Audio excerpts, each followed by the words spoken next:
I'm going to begin by closing this form. Notice I'm prompted as to whether or not I want to save changes to the design of the form. Remember that we modified the form using conditional formatting. If I want that conditional formatting to be saved, I need to click Yes. That means that if I were to go back into that form, the conditional formatting would still be applied. We want to work with a report, so what we want to do is select reports in the types of objects within the objects list. Here you can see all the reports that are available that have already been created. From here we can also create new reports. I want to run the catalog report, so I'm going to double-click to run the report. I'm taken into print preview mode. I'm going to make the window a little bit larger so that we can take a better look. Right now, I'm viewing a small portion of the first page of the report. If I wanted to move to subsequent pages of the report, I can click the Next Page tool, just like the Next Record tool. I'm now viewing the second page of the report, and I can go to the third page and fourth page and so on. I can scroll back and forth using my scroll bars. And if I want to move previous one page, I can use the Previous Page tool. If I want to move to the very last page of the report, I can use this tool right here that moves me to the last page.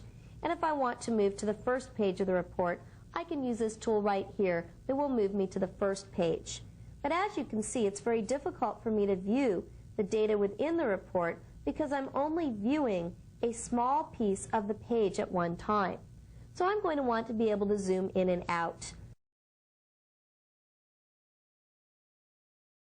Notice that as I hover my mouse pointer over the report, it appears as a minus. If I click anywhere within that report, I just zoomed out. And notice that the mouse pointer turns to a plus. If I click again, I zoom in and out.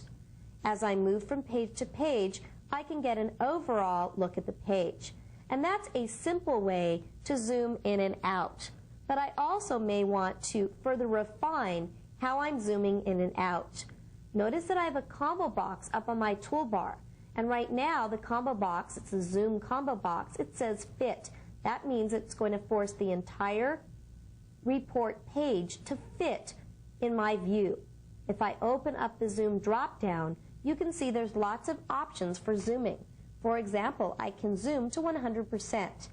Now it becomes difficult for me to get an overall look at that particular page, but what I see is exactly what I'm going to get when I print this particular page.